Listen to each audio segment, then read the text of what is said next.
Iko-connect po natin ng ating pasimula sa pag-aaral po natin sa Colosas, sa epistle ni Pablo sa Colosas, iko-connect po natin ito doon sa mga pinag-aralan natin during Lenten season. Nung pong Lenten season ay pinag-aralan natin ang kahulugan ng suffering, ng death and resurrection of Jesus as the Messiah. Doon po sa pag-aaral natin sa Lenten season ay binigyan natin, pinag-aralan natin kung ano ang kahulugan ng Passover. Yung pong Passover, doon nangyari ang pinaka main mission po ni Jesus Christ doon sa Passover po ng mga Hudyo para bigyan niya ng tunay na kahulugan kung ano ang kahulugan ng Passover. At yun nga po ay ang kanyang suffering, death, and resurrection. Dalawa po ang sinabi natin na layunin ng kamatayan at pagkabuhay na maguli ng Panginoon. Una, ang Panginoon po ay namatay siya, iniandog yung kanyang katawan para po palayain ang bayan ng Diyos sa kanilang pagkaalipin sa kasalanan. Tulad po yan ng Exodus doon sa Old Testament. Na ang lahat ng bayan ng Diyos, sino ba ang bayan ng Diyos? Lahat po ng sumasampalataya kay Jesus bilang Messiah, sila po ang bayan ng Diyos. At through the death and resurrection of Jesus, lahat po ng bayan ng Diyos pinalaya sa pagkaalipin sa kasalanan. Kaya malaya na ang sinumang sumasampalataya kay Kristo sa pagkaalipin niya sa kasalanan. At pangalawa po, ay yung pong pinalaya sa pagkaalipin sa kasalanan, sila ay ginawang bayan ng Diyos. They were formed into God's people. Yan po ang kahulugan ng Lenten season na sinabi ko po sa inyo. Pag hindi po naintindihan ng isang tao kung ano ang kahulugan ng Lenten season, babalik lang siya sa dati.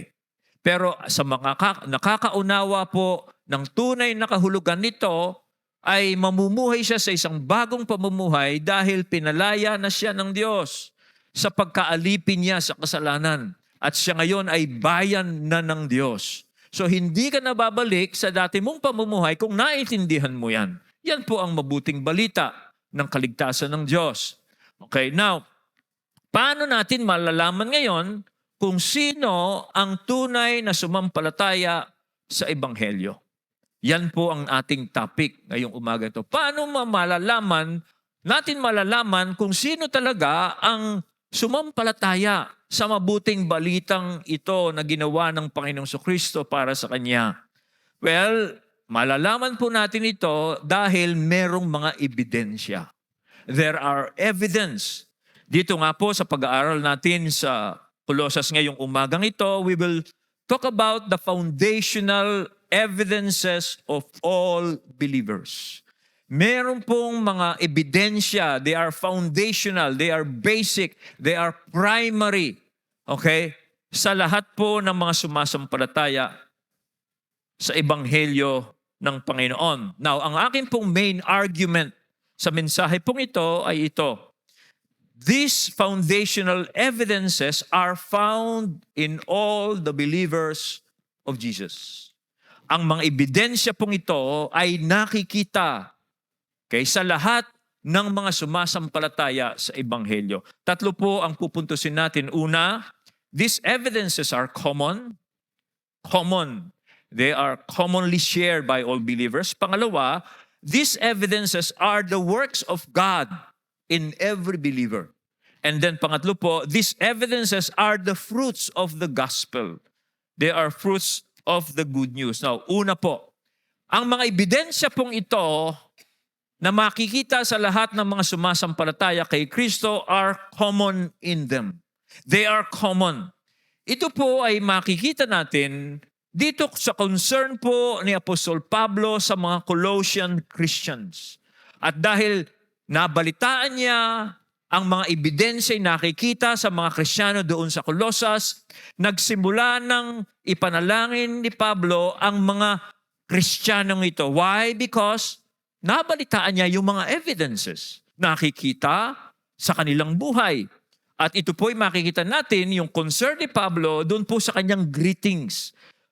Ang mga epistles po ng mga apostol San Pablo ay tulad ng mga parang sulat yan eh.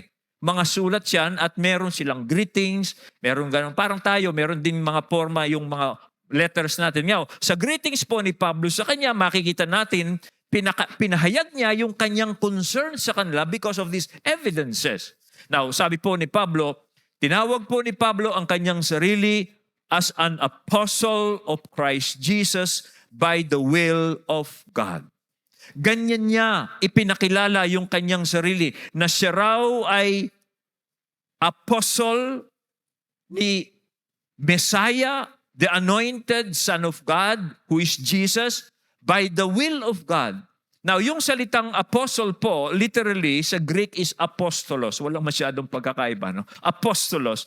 Meaning, literally, one who is sent. Isang taong isinusugo nang nagsugo sa kanya. Siya po ang authorized spokesman, siya ang kinumisyon at binigyan ng kapangyarihan ni Kristo as His representative. Ganyan ang description ni Pablo sa kanyang sarili, na siya raw ang official representative na isinugo ni Kristo sa mga tao. Now, ano ang kanyang mensahe bilang apostol na isinugo ng Panginoon Kristo? Well, siya ay apostol ni Kristo para i-proclaim, ipahayag po ang ebanghelyo. Ano ang ebanghelyo? Ito po ay tungkol sa paghahari ng Misaya, ng hinirang ng Diyos dahil sa kanyang by virtue of His death and resurrection, siya ang hinirang ng Diyos. Siya ngayon ay naghahari na sa lahat ng creation ng Diyos sa langit at sa lupa. Yan po ang ebanghelyo. Ipinahahayag po ng ebanghelyo na ang Diyos nagsimula ng maghari sa pamamagitan ng kanyang hinirang, anointed, appointed, okay, na ruler of all creation. At ito nga raw po ay si Jesus na tinatawag na Kristo. By virtue of His death and resurrection, God has began to reign. At yan po ang ipinahahayag ng mga apostol. The reign of God in the Messiah Jesus. At dahil po si Apostol Pablo ay apostol ni Kristo Jesus, concerned siya. Concerned po siya doon sa mga tumanggap ng mensahe ng ebanghelyo. Doon sa mga nag-submit sa lordship po ni Jesus. Concerned siya doon sa mga tumatanggap sa mensahe ng ebanghelyo na nagsasubmit sila sa lordship ni Jesus. Kanya po si Pablo ito, sinusulatan niya sila. Now, bakit po concerned si Pablo sa mga Colossus believers? Because of the evidences. Evidences. Si San Pablo po, hindi siya nakapunta sa Colossus.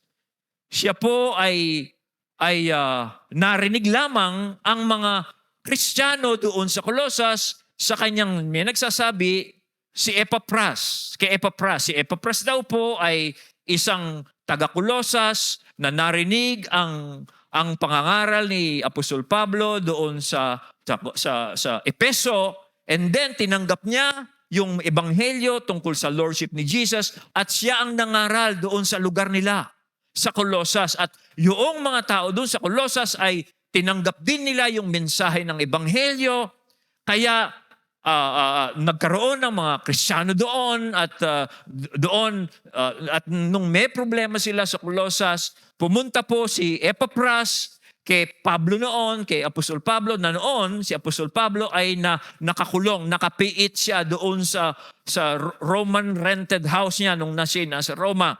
At pinahayag niya na merong mga Kristiyano doon. At sinabi niya na yung mga Kristiyano doon, merong mga Kristiyano doon dahil merong mga evidences.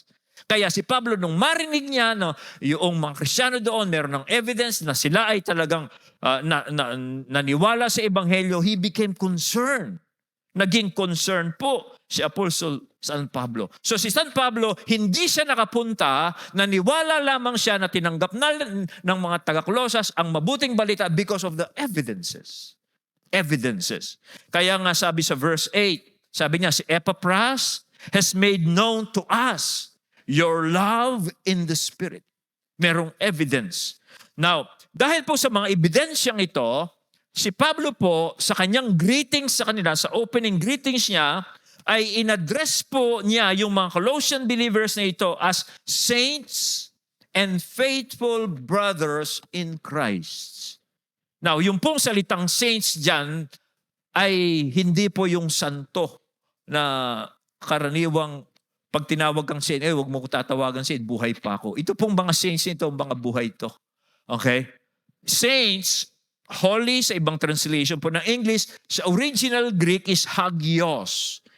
Ang root idea po ng salitang saint or holy, it's not about excellence in character.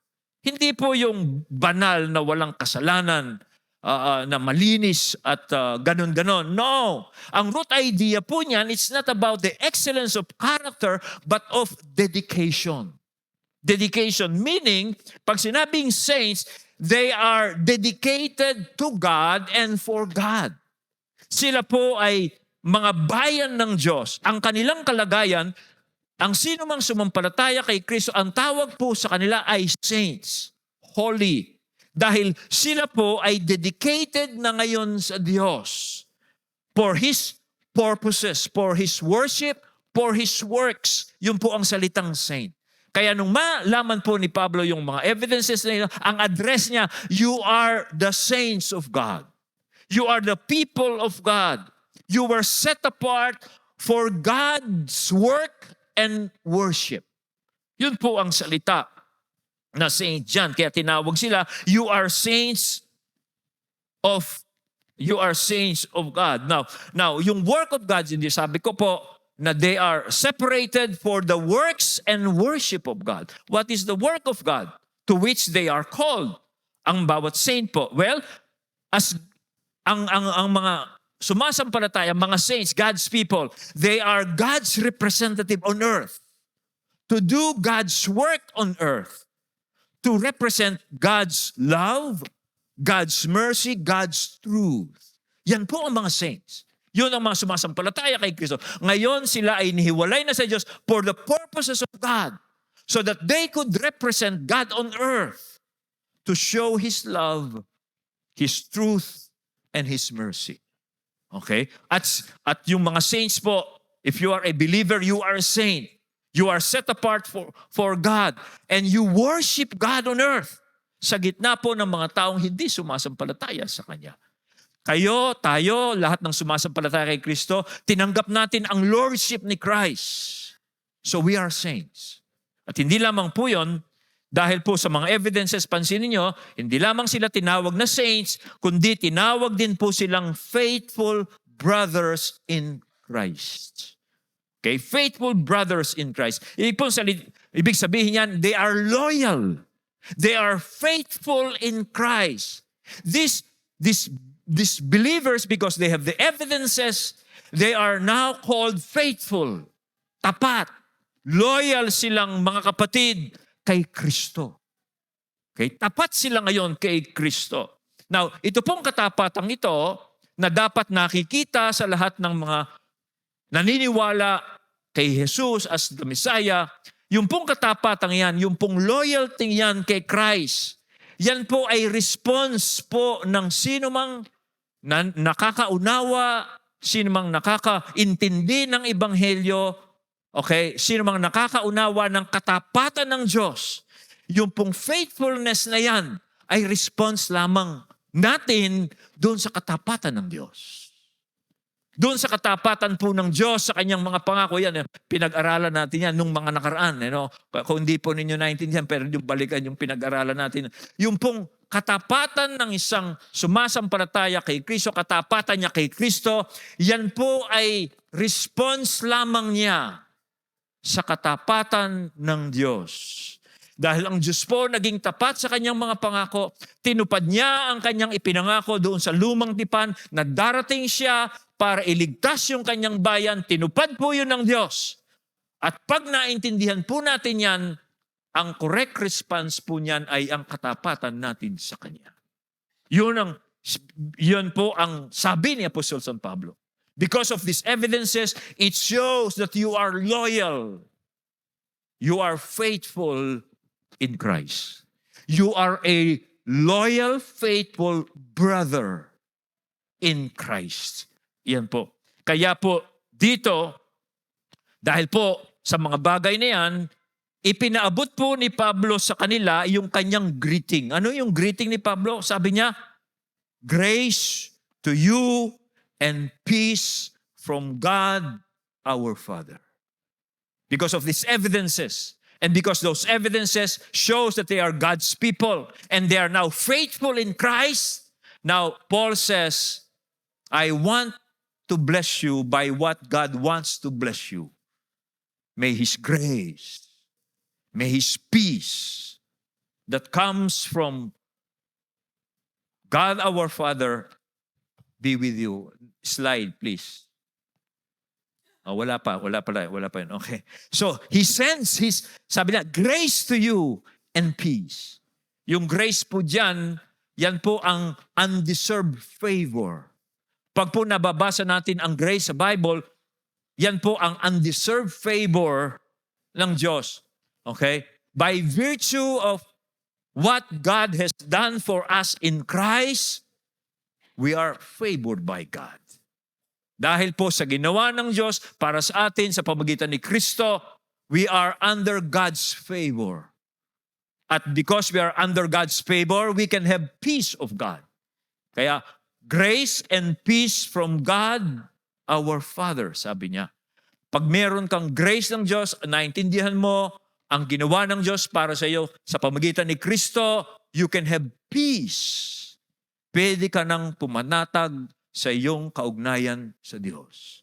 God wants you to have peace in yourself because you have peace with God. At yan po, nasabi ni San Pablo, because of the evidences. Naintindihan po natin ito. Kaya si Pablo, he's concerned. Okay? And concerned siya. At ang pinopoint ko, babalik ako, baka maghalo-halo na yung sinasabi ko. Ito pong mga evidences na ito are common to all believers. At dito po sa first point, no, pinakita ko lamang po sa inyo, if you are a believer in Jesus Christ, you should have these evidences. And if you have these evidences, you are a saint, you are a faithful brother in Christ, and you can have the blessings, grace, and peace from God the Father. If you have these evidences. Kanya po, itong mga bagay na ito, tingnan natin, meron ba kayo nito? Titingnan. Okay. So, what are these evidences? Ano po ba ang mga common evidences na ito? And how did they come about? Okay? So, tingnan po natin yung pangalawang second point ko. Ito. These evidences are the works of God. Ang mga ebidensya pong ito ay mga gawa ng Diyos sa lahat ng mga sumasampalataya sa Ebanghelyo. Okay? Pansinin po natin, si Pablo po, pinasalamatan niya ang Diyos sa mga Colossian believers na ito, bagamat hindi pa niya sila nakikita. Because of these evidences. Nagpapasalamat siya. Sabi po sa verse 3, we always thank God, the Father of our Lord Jesus Christ. We pray for you since we heard of the evidences. Bakit siya nagpapasalamat? Kasi kinikilala po ni San Pablo na ang Diyos ang gumagawa sa kanila para lumabas ang mga evidences na ito. Kaya nagpapasalamat siya sa Diyos dahil meron silang evidences kasi ang Diyos ang responsible. Siya ang gumagawa sa buhay nila para makita sa kanila yung mga ebidensya na sila nga ay bayan ng Diyos. Okay? Ito pong mga evidences pong ito ay hindi self-induced. No, hindi po yan pinipilit o hindi yan nagmumula sa sarili nating kapasyahan na pipilitin natin magkaroon na. They are not self-induced. They are the works of God in a believer. Kaya po, doon sa verse 8, yung binanggit ko kanina, your love in the Spirit. Meron silang pag-ibig because it was produced by the Holy Spirit. So hindi po ito self-induced. Kaya po sabi niya, God the Father, siya ang pinasasalamatan ko, ang God, the Father of our Lord Jesus Christ. Okay, now pansinin natin ang pagpapakilala ni Pablo naman tungkol sa Diyos, na siyang gumagawa ng mga ebidensyang ito sa lahat ng mga believer.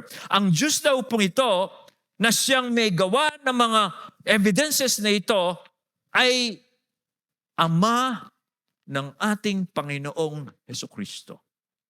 Okay?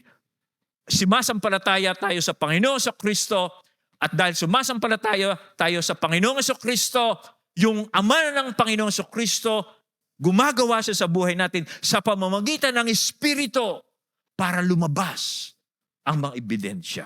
Yun po ang ibig sabihin. Kaya makita mo yung Trinity dito. Kaya yung every true Christian is a Trinitarian. We believe in God the Father, God the Son, God the Holy Spirit. So ano po yan? So yun po ang work ng Trinity in us who believe the gospel. Na ang Father po, ang Amang Diyos na nasa langit, isinugo niya ang kanyang anak para i-fulfill yung kanyang mga covenant promises. Okay? By dying for our sins. At siya rin po ang Diyos na nagsugo ng kanyang espiritu to work out these foundational evidences and ibang salita naman gamit ito, virtues. These foundational virtues or character traits. Okay? Sa lahat po ng mga sumasampalataya. Kanya po, if you see these virtues, yun na ang pangalawang salitang gagamitin ko. So, yung mga virtues yan, yung magagandang pag-uugaling yan, pag nakikita po ninyo sa inyong sarili, ibig sabihin yan, una, naniniwala kayo sa Ebanghelyo. Pangalawa, ang Diyos po, ibinigay niya sa inyo ang kanyang espiritu. Pangatlo, gumagawa po ang Diyos sa inyo. Okay? If you see these evidences. Now, what are these evident virtues? Ano po ito? Okay, isa-isahin na po natin ito. Verse 4, sabi niya, since we heard of your faith in Christ Jesus and the love that you have for all the saints, because of the hope laid up for you in heaven, of this you have heard before in the word of truth, the gospel. What are the evidences? Number 1, faith in Christ Jesus. Pangalawa, love for all God's people or the saints. Third, hope laid up for you in heaven. Yan po yung tatlo. Now, tingnan po natin isa-isa. Again, sinasabi ko po sa inyo, these are not self-induced. Hindi po yan produkto ng sarili nating sarili po natin. They are not self-invented. Hindi po yan iniimbento. In fact, pag pinakita po ninyo yan, makikita nyo kung hindi po gumagawa ang Diyos sa inyo, you cannot produce these evidences. Okay? Okay? Sila po ay bunga lamang sa buhay ng isang taong sumasampalataya sa Ebanghelyo. Narinig niya yung Ebanghelyo at sinasampalataya niya yung Ebanghelyo, lalabas ang ebidensya. Una, ano ito? Faith in Christ Jesus. Pananampalataya kay Kristo, pag sinabi natin Kristo, Messiah, na si Jesus. Okay, ang ibig pong sabihin yan, faith in Christ Jesus, pag narinig mo ang Ebanghelyo tungkol kay Kristo, magkakaroon ka ng pananampalataya sa Kanya. Ibig sabihin, isesentro mo ang iyong pagtitiwala sa Messiah. Ang buong pagtitiwala mo ay isesentro mo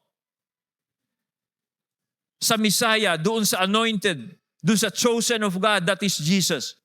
Pag narinig mo ang Ebanghelyo ng Diyos tungkol sa paghahari ng Messiah dahil sa kanyang kamatayan at pagkabuhay na muli, ang Holy Spirit ng iyong trust is in Christ. Ang buong kalagayan ng iyong pagtitiwala ay kay Kristo. Pag narinig mo ang Ebanghelyo, that is faith in Christ the Messiah. Isesentro mo ang buong mong pagtitiwala sa Kanya ayon sa mga pangako ng Diyos. That is faith in the Messiah. Ang second meaning po niyan ay yung loyalty. At saka yung faithfulness mo is on the Messiah. Okay? Ang pagtitiwala mo, ang katapatan mo ay na kay Jesus na siyang Messiah. Nung marinig mo ang Ebanghelyo, ang isesentro mo ay ang iyong katapatan. Ang iyong loyalty sa Messiah. At meron pong anti-background yan kung bakit po ganun ang ine-emphasize ko. Yung katapatan mo ay na kay Kristo na Panginoon. May background po yan. Kasi nung pong ipinangangaral ng mga apostol ang Ebanghelyo tungkol sa paghahari ng Diyos sa pamagitan ng Messiah, ang mga Caesars, yung pong mga emperador ng Roman Empire, they are proclaimed as sons of God. Okay? And they are proclaimed as the Lord of the world. Yung mga emperador ng Roman Empire. Okay? Pinasasamba rin po sila. Ang sino mang naging emperador noon, pag siya ay nag-assess na dun sa kanyang throne, meron pong mga poets. Kung mga Christians, meron prophets. Yung pong mga emperador, meron poets. At ang mga poets po, they are declaring, halimbawa, umupo na sa trono si Nero. Merong mga poets around the Roman Empire, sasabihin nila, the new age has come because the emperor has reigned on his throne and he will give you peace and he will give you prosperity. Kaya pasasamba nila yung emperador. Pero yung pong backdrop, yung pong bagay na yon ay it's just a parody. Ano yung parody? It's just parody. It is the semblance, imitation of what is real. Okay? Kanya po nung dinideclare ng mga alagad, ng mga apostol, yung lordship ni Jesus, there is also another gospel na ipinapangaral ang mga poets ng Roman Empire. Okay? Kanya po, ang punto ko po dito, yung faith in the Messiah, Jesus, ay ibig din po sabihin niyan, yung loyalty natin ay na kay Kristo. At parang sinasabi ni Pablo, ang loyalty natin ay hindi kay Cesar. Bagamat pinapasamba sa mga Roman citizens si Cesar, pero sabi ni Pablo, no, ang loyalty natin ay kay Christ Jesus, the Messiah. Okay?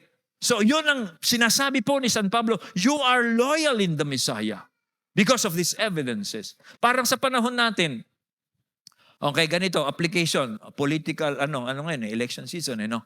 Okay, ang loyalty po ng Christian, ang political allegiance po ng Christian is to the Lord Jesus Christ. Hindi po sa anumang political party, hindi po sa anumang political ideology.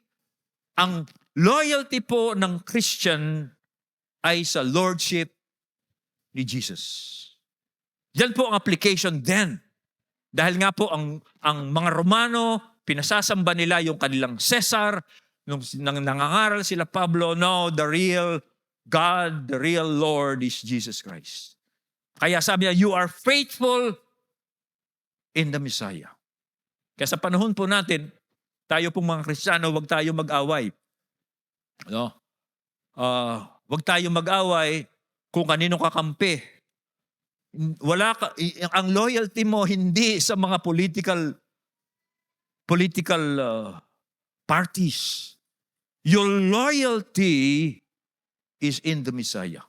Dito sa church natin, hatiin church natin last week, may dumating pong political party sa atin. Kahapon may nagtatanong, Pastor, darating ba yung kabilang party? Hindi ko alam. Hindi naman ako nag-i-invite. Kahit naman po sino ang manok nyo, your loyalty is in the Lordship of Christ.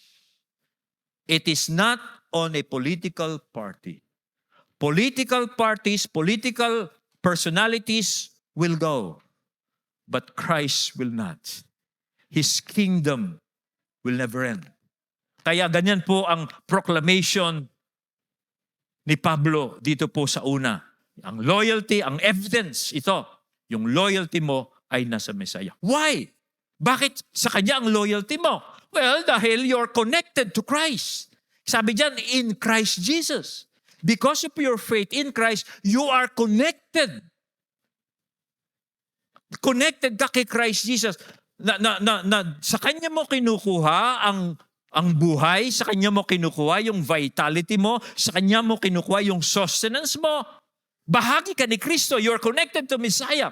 Tulad ng kamay na ito, nakadikit sa aking katawang ito, ganun ka rin. Nakadikit ka kay Kristo, nakakonek ka kay Kristo, you are part of His body, and you are being sustained by Christ, by His life. Kaya tapat ka sa Kanya, dapat kang maging tapat sa Kanya, hindi sa kanino man. Okay? Kaya nga po, ito, kunwari, application pa ito Election season ngayon, marami nag-aaway. Ayoko pa pag-awayin kayo mga kapatid ko, mahal ko kayo. No? Halimbawa, medyo galit ka sa kapatid mo dito dahil hindi mo kakampi sa iyong political party. You are violating. You are sinning against your Messiah. Kasi ang utos sa atin, mamaya titingnan natin, you love the saints. You do not hate other Christians who do not share your political position. If they are Christians, you should love them. Kasi ang loyalty mo is to the Messiah. Not only political party or whatever. And then, so yun po ang unang ebidensya. Pangalawang ebidensya is love for all the saints. Sabi ni Apostle San Pablo, when we heard of your faith in Christ the Messiah and the love that you have for all the saints. Ito yung pangalawang ebidensya, love for all the saints. Okay? Because you believe in Jesus, you will love His people. Dahil naniniwala ka kay Kristo, mamahalin mo ang Kanyang bayan. Now, pansinin nyo, love for all the saints. Hindi lamang po sa specific, all the saints. All God's people who are also connected in the Messiah, you love them. Yan ang evidence. Now, ang love po for all the saints, this is basic. This is the character evidence of Jesus' followers. Okay? Yan po ay basic yan. This is the basic evidence, character evidence of every Jesus follower. Ito ang sabi ng Panginoon. By this, all people will know that you are my disciples if you love one another. Basic yan. By this, people will know that you are in the Messiah, that you believe the gospel, if you love one another. Sinong one another doon? Lahat ng mga nakakonect sa Messiah. You love them because they are part of the family. They are part of the body. That's why we love them. Okay, and then sa 1 John chapter 3 verse 14, ito po ang sabi ni Apostle John. We know that we have passed out of death into life because we love the brothers. Whoever does not love abides in death. Narinig po ninyo yan? Sabi niya, alam natin na tayo'y lumipat na mula sa kamatayan patungo sa buhay dahil mahal natin ang mga kapatid. At ang sino mang hindi nagmamahal ay nananatili sa kamatayan. Kaya po, ang love na bunga po ng pananampalataya is the proof of the genuineness of our faith. Love for the brothers. Yan po ang genuine proof that you really have faith. Na yung faith mo sa Messiah is real and genuine. How will you know? You love God's people. You love God's people. Kanya po, ang isang test niyan, how do I know that my faith in the Messiah is real? Test yourself. Do you love the fellowship of Christians? Do you love to gather with Christians? Tingnan mo yung sarili mo. If someone says, I love Christ, but mas marami siyang kaibigan na hindi mananampalataya at mas gusto niyang kasama ang mga hindi sumasampalataya, well, question yourself. Kasi ang basic, elementary, foundational na totoo ang faith mo in the Messiah is you love all God's people because they are part of His body. Kaya po yun ang sabi ni Paul. Okay? So, pangatlo po, last evidence, hope laid up for you in heaven. Sabi niya, hope. The last evidence is hope. Pag-asa. Okay? Kung papansin niyo po, babasahin natin yung text na yan, tingnan niyo, itong hope na ito, yung pag-asa, ito po ang naguudyok ng faith at saka ng love. Sabi niya, pansin niyo, pakita ko sa inyo, since we heard of your faith in Christ Jesus and of the love that you have for all the saints, because of the hope laid up for you in heaven. So, yung pong pananampalataya at pag-ibig, yan po ay bunga ng hope. Bunga po ng pag-asa laid up for you in heaven. Kaya ka sumasampalataya, nagiging loyal ka sa Messiah. At kaya iniibig mo ang iyong kapatid. Pinagtsatsagaan mo siya, pinapatawad mo siya, gusto mong makisama sa kanya because of the hope that is laid up for you in heaven. Nakita po ninyo? Nakita niyan? Okay? Kung meron kang hope, you will be loyal to the Messiah and you will love your brothers. Bagamat naiinis ka sa kanya, mamahalin mo siya. Okay? Bagamat mabubuisit ka kaya, nanapin ka pampangan, pabusten me, patawaran me. Okay? Naintindihan yan? Because of the hope that you have in the Messiah. Now, gusto ko pong ipaliwanag sa inyo, okay, yung hope pong ito, for you in heaven, hindi po yan yung dadalhin po tayo sa langit. Okay, gusto ko ipaliwanag po siya kasi maraming tao, maraming Kristiyano, even ako nung una, itong paniniwala ko, na ang hope natin, dadalhin tayo ng Diyos sa langit. Hindi po ganon ang New Testament, paniniwala ko sa inyo. Ito po, pag sinabing laid up for you in heaven, binabanggit po yan para tiyakin po sa atin na sigurado ang hope natin ito. Because it is laid up in heaven. Sigurado ito dahil iniingatan ito sa langit ng kapangyarihan ng Diyos at itong pag-asang ito ay handang ipahayag sa atin sa takdang panahon.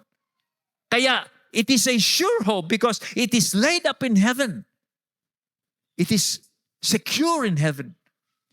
1 Peter chapter 1 verse 4 and 5. Ito po ang sabi ni Peter. Ang hope na ito is about the inheritance. To an inheritance that is imperishable, undefiled, and unfading, kept in heaven for you, who by God's power are being guarded through faith for a salvation ready to be revealed in the last time. Okay? What is the hope? It is about the inheritance. Mamanahin. Na yun ay iniingatan ng Diyos sa langit, ginagwardyahan ng kapangyarihan ng Diyos, hanggang sa ito ay maipahayag. Kailan po maipahayag ito? Sa pagpapakitang muli ng ating Panginoong Kristo, ang inheritance, ang hope na ito sa atin ay darating. Okay? Ang inheritance na ito is living and reigning with Christ at His second appearing in the new creation. That is the hope. Sa muli pong pagparito ni Kristo, tayo po ay mamumuhay na kasama siya, maghaharing kasama siya sa isang renewed creation. Bagong langit, bagong lupa. Hindi po tayo dadalhin sa langit. Ever since, sa plano po ng Diyos, gusto niyang manirahang kasama ang tao dito sa lupa. Kaya po pag muli pong bumalik ang Panginoon, babaguhin po ang lupa, aalisin po lahat ng kasalanan, lahat po ng kabulukan, lahat ng kamatayan, everything will be fresh and growing. Siyempre tayo na mga sumasampalataya na kay Kristo ngayon, tayo ay part na ng new creation. Tayo ngayon ay meron ng evidences. Tayo maghaharing kasama ni Kristo. That is the hope that we have in Christ Jesus.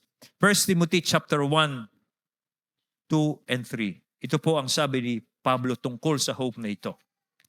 In hope of eternal life, which God who never lies promised before the ages began, and at the proper time manifested in His word through the preaching with which I have been entrusted by the command of God our Creator. Pansinin po niyo yung salitang promised before the ages began. The eternal life that was promised before the ages began. Ano po yung tinutukoy niya? That's Genesis 1 and 2.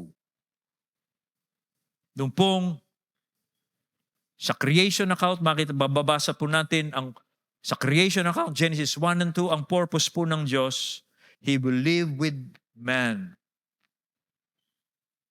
Kaya, He will live with man as man is reigning with Christ in the new creation. Kaya po itong church na ito, kaya sabi ko sa inyo kanina, this is a sign where God meets with us by the Holy Spirit. When we worship God, and then when we go out, we will serve God. Yan po ang ibig sabihin niya, mga kapatid. Bakit? Nire-reflect po natin yung future hope natin. Ang inheritance po natin, yung future hope. At Jesus Christ, second appearing, He will reign because He is already Lord in a new creation. And then we will reign with Him. Yan po ang hope. Yan po ang gospel. Kanya po, as you are hoping for this appointed future, lalo pong tumitindi ang iyong pananampalataya, ang iyong loyalty kay Christ, at lalo mong mamahalin ang God's people. Habang nakatingin ka dun sa hope na yon, lalo kang tumitindi sa iyong katapatan kay Kristo. At lalo mong iibigin ng iyong kapatid. Kasi yan po ang nag-uudyok, yung hope pong yon. Now, let's go to the second major point dito po sa second Now, these virtues, they are foundational. Pag sinabi pong foundational, these are primary. These are foundational evidences. Okay? They are must have. Must have, yan. They are foundational. Pero hindi lamang po sila foundational at must have, kundi as foundational, we should build our lives upon them. Dapat po nag-grow tayo sa mga virtues na ito. Nag-grow tayo sa mga virtues. Hindi lamang sila foundational, they are also the foundation of our Christian life. Okay. Diyan natin itinatayo yung ating pamumuhay. Ano yon? Ulitin ko. Pagtatapat natin kay Kristo. Binibuild natin yan. Pag-ibig natin sa mga kapatid, binibuild natin yan. And then, yung hope natin, yung pag-hope natin sa future, binibuild natin yan. At pag po binibuild natin ang ating buhay dito sa three foundational virtues na ito, you will never fall. Hindi po kayo matitinag sa inyong faith. Ano man po ang maging circumstances ng iyong buhay, kung meron kang faith, loyalty kay Jesus, at yung pag-ibig mo sa kapatid, at yung hope mo ay lagi mo tinitingnan, you will never fall. Hindi ka matitinag. Okay? Kanya po, yan ang gusto ng Bible. Okay? I-build natin ang ating buhay dito sa tatlong virtues na ito. Okay? Sa 1 Corinthians 13, ito po ang sabi. Nagkasal ako nung Friday, binasa ko ito. Pero pansinin niyo, tatlong virtues na ito nandito sa verse. 1 Corinthians 13. So now, faith, hope, and love abide. But the greatest of this is love. So mananatili raw po itong tatlong virtues na ito. Faith, hope, and love. So, ibig sabihin, kung ang mananatili itong mga virtues na ito, I have to build my life on these three foundational virtues. And if I do that, I can never fall in my life. Okay? Now, yan po ang desire ng author ng Hebrews para sa mga sinusulatan niya. Babasahin ko po, wala po sa PowerPoint kasi gusto kong i-train kayo in listening. Kasi minsan nakatingin tayo doon pero wala naman yung iniisip natin. Kaya po, listen to me. Ito po ang desire, okay, ng Hebrew writer sa mga readers niya. Sabi niya, "My beloved, we are convinced of better things regarding you and things that accompany salvation, even though we are speaking in this way. For God is not unjust as to forget your work and the love which you have shown toward His name by having served and by still serving the saints. And we desire that each of you demonstrate the same diligence so as to realize the full assurance of hope until the end, so that you will not be sluggish, but imitators of those who through faith and endurance inherit the promises." Nandun po, sa binasa ko sa inyo, yung tatlong virtues, yung love nila, yung faith nila, at saka yung hope nila. At sinabi po ng writer na ito, kaya sinasabi ko sa inyo ito dahil nakikita ko sa inyo ito, and I don't want you to become sluggish.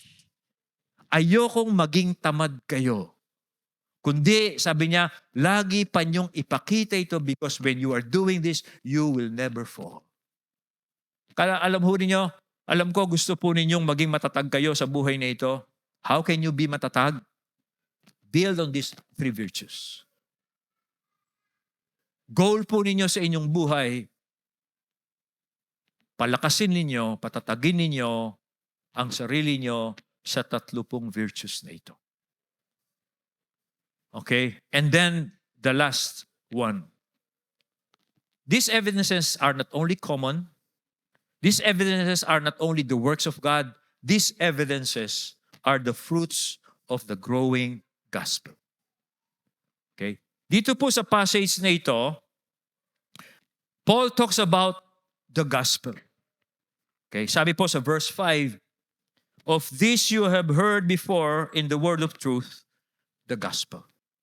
Now, pansinin po ninyo, ang ginamit na salita ni Pablo para describe niya yung gospel, the word of truth. Again, meron pong OT background dyan. Binanggit na po ko na po sa inyo kanina. The word of truth. Salita ng katotohanan. Yan daw po ang ebanghelyo. Ang OT background po ito, tulad ng sinabi ko sa inyo, kasi pag po ang isang emperador o isang hari ay umupo sa trono niya, yung pong poets nila, they will proclaim peace and prosperity. Pero sabi ko sa that is just a parody. An imitation of the real thing. Halimbawa, kumuha ko ng isang quotation sa mga poets nila noon. Si Roman name. Please, excuse me, mahirapan ako. Okay. Si Calpurnius Siculus, isa pong Roman poet. Nung nag-ascend po si Nero, ito ang sabi niya, itong pinoproclaim nila. Sabi niya, "Rejoice," pakikita mo na. "Rejoice, O my people. The golden age of untroubled peace is born again. The happy times are ruled by a youth, Nero, who won the victory while still in his mother's arms. When he shall himself reign as a God, peace will appear." Sabi niya, "And mercy has broken in pieces the weapons of madness. Full peace will come upon us, a peace that shall bring back a second reign of Saturn." Yan ang poet nila. Yan ang pinoproclaim po na. Nung umupo raw po si Nero, yan ang sinabi po ng poet na ito. Again, this is a parody. Okay? Kaya sabi ni Pablo, the word of truth, the gospel is the word of truth. Lahat ng mga sinasabi ng mga poets, ng mga emperor, they are just lies. Pero itong gospel na ito, that the reign of the Messiah has come, is true. Totoo ito. Sabi niyan. Parang sinasabi ko po sa inyo, di ba? Tingnan po ninyo yung mga politician. Oh.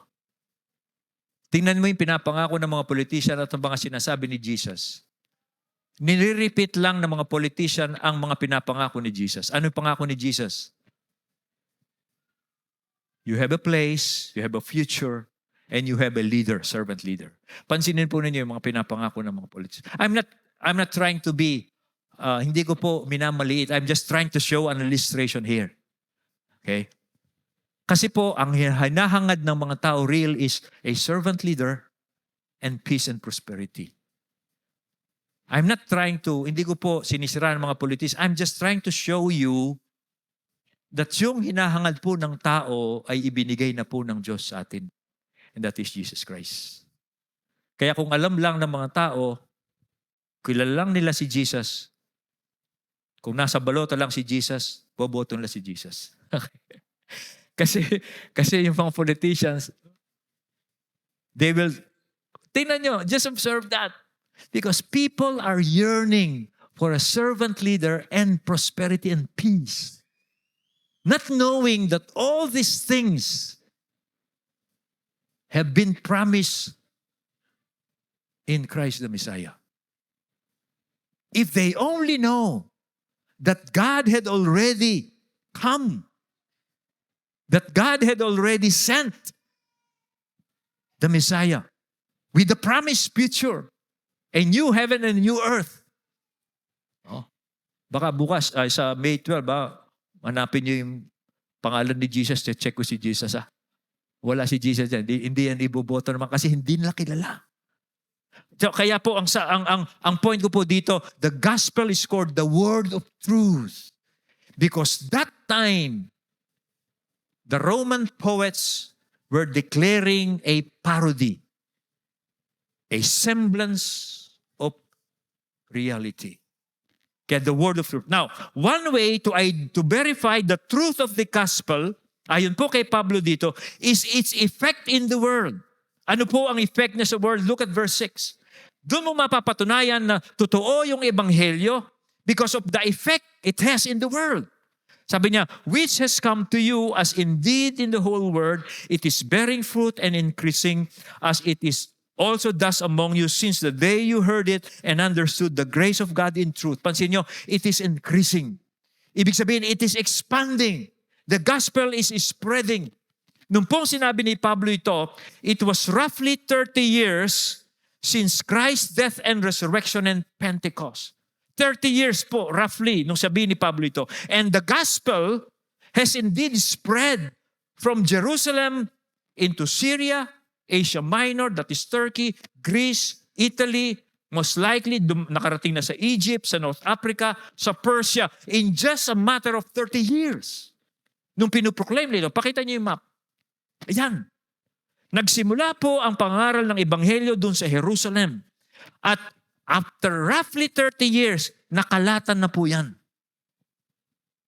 People, the apostles were proclaiming the reign of Jesus Christ and people were accepting it by the Holy Spirit. And they are bowing to the Lordship of Christ. Kaya ang gospel, it is spreading. Hindi po natatalo ang ebanghelyo. Kahit na sabihin natin parang sumasama ang tao. No! The gospel is spreading. In fact, ang nangyari po, next slide, ito pakita ko sa inyo. Okay? Yung Europe po, mga kapatid, noong pong 325 AD, in fact, before 25 AD, ang Roman Empire po is the persecutor of the apostles and all Christians because they are proclaiming that Jesus is Lord. At dahil gusto nilang pasamba yung emperador nila, siya lamang ang Lord, si Emperador Nero, at sino mang emperador, pinipersecute nila yung mga Christians. All the Roman Empire, all the emperors until Constantine. Nung dumating na po si Constantine, he is a Roman governor, he adopted Christianity. And he made Christianity the official religion of the Roman Empire. Ano yung nangyari? The whole Europe embraced Christianity. Kanya po, pag nakakita kayo ng European flag, anong mapapansin nyo? May mga cross. Tingnan nyo yung mga European flag. Mag-Google po kayo, ano yung mga European flags. Karamihan po sa kanila merong symbol of the cross. Because yung pong emperador na si Constantine, na emperador ng Roma, inadapt niya, ginawa niyang official religion ang Christianity. Na dati, pinipersecute nila ang mga Christians. When Constantine came, he made Christianity the official religion of the empire, which is Europe.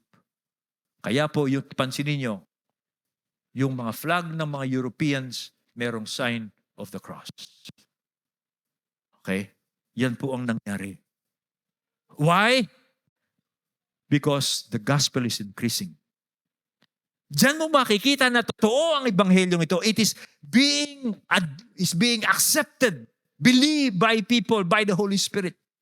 Hindi lamang po yan, it is bearing fruit. Sabi po ni Apostol San Pablo, yung mga evidences. Pag sinabing bearing fruit, pinapakita po yung energy, yung power po ng ebanghelyo sa mga sumasampalataya, nagkakaroon ng pagbago doon sa tumatanggap sa ebanghelyo. Kaya nga yung anong evidences, meron silang faith in Christ, meron silang love, meron silang hope. So, it is bearing fruit sa buhay po ng mga naniniwala. Okay? Now, bakit po mga kapatid? Bakit? Dahil ito po ang panukala ng Diyos. Bakit nag-i-increase? Bakit nagbe-bear fruit ang ebanghelyo? Dahil po ito ay plano ng Diyos noon-noon pa. Sabi po sa Habakkuk, the earth will be filled with the knowledge of the glory of the Lord as the waters cover the sea. Yan po ang plano ng Diyos. The earth will be filled with the knowledge of the Lord as the waters cover the sea. At yan nga po ay nangyari noon, nangyayari nung panahon ng emperador, at ngayon nangyayari sa buong mundo. Yan ang katotohanan na totoong ebanghelyo. Na hindi ito parody. This is the real thing. Hanggang kailan? Well, sabi po ng Bible, the gospel will increase. The gospel will bear fruit. Sabi po ng Diyos, sabi niya sa Messiah, sit at my right hand until I make your enemies your footstool. Yan po ang plano ng Diyos. Yan ang ginagawa ng Diyos. Sabi niya sa Messiah, umupo ka sa kanan ko, I will make all your enemies your footstool. They will bow down to you. That's the gospel. Hanggang kailan? Well, sa Revelation, ito po. Until the kingdom of the world has become the kingdom of our Lord and of His Christ, and He shall reign forever and forever. Hanggang kailan? Sabi po sa Bible, sa Revelation, until the kingdom of the world has become the kingdom of our Lord and of His Christ, and He will reign forever and forever. Amen po mga kapatid. That is our hope. Lahat ng tao sa mundo, they will bow down to Jesus. To sum up po mga kapatid, so the gospel is about the good news of the reign of God through the Messiah Jesus. Ang ebanghelyong po ito is being proclaimed throughout the world as God commanded it to be. And it is growing and bearing fruit. If anyone believes and accepts the message of the gospel, there are evidences, mga kapatid. Evidences. Proving that he really believed the gospel. Okay? Now, if you see these evidences in you, ibig lang pong sabihin yan, God has worked and is working in your life. You are part of all this. Okay? But we must grow in these virtues. Now, meron po ba sa ating nasa kalagitnaan, you don't see these evidences in you? Ibig sabihin, namumuhay ka sa old world. Namumuhay ka pa sa dating pamumuhay. Check yourself. And this is God's invitation for you. To believe the Messiah. To submit to Him as Lord. Dahil siya'y namatay at nabuhay na maguli, katunayan na siya ang hinirang ng Diyos upang maghari. Pag wala yung ebidensyang ito, ibig sabihin, hindi mo pa tinatanggap ang mabuting balitang ito. Kaya ano gagawin mo? Surrender your life to the Messiah. Accept His Lordship. And live this new life. At sa mga darating pong linggo, pag-aaralan pa natin ito, how to live this new life. Let us pray.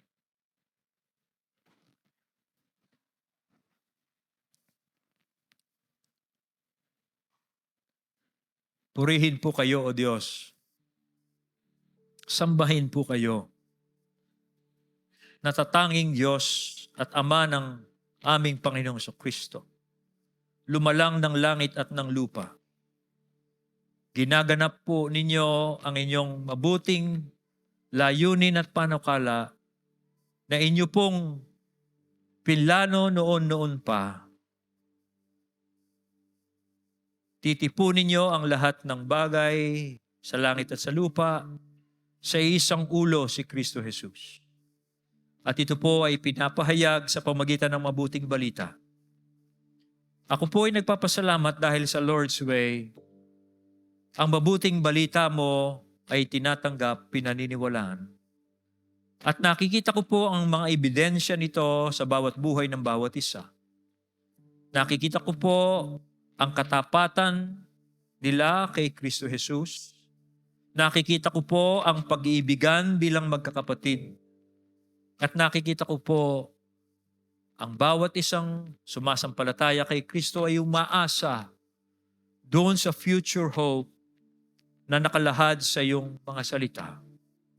Na darating muli ang Mesaya upang maghari sa lupa, babaguhin ng lahat dito sa lupa, aalisin ang lahat ng kasalanan, aalisin ang lahat ng karumihan, aalisin ang lahat ng nagiging dahilan ng kamatayan, at maghahari ang katuwiran. Maghahari ang pag-ibig, maghahari ang Diyos kasama ng mga sumasampalataya kay Kristo. At naway kami mamuhay kami ng nararapat ayon sa pagkatawag po ninyo sa amin. At panalangin ko rin po, kung meron pa sa amin dito na hindi pa niya pinaniniwalaan ng mabuting balita tungkol sa paghahari ni Kristo, naway ipaunawa po ninyo sa Kanya ito at maging sa mga darating na araw, nang sa ganon tanggapin po niya ang iyong ipinapangakong buhay na walang hanggan at kaligtasan. Ito po ang aming panalangin sa inyo sa pangalan ni Jesus. Amen.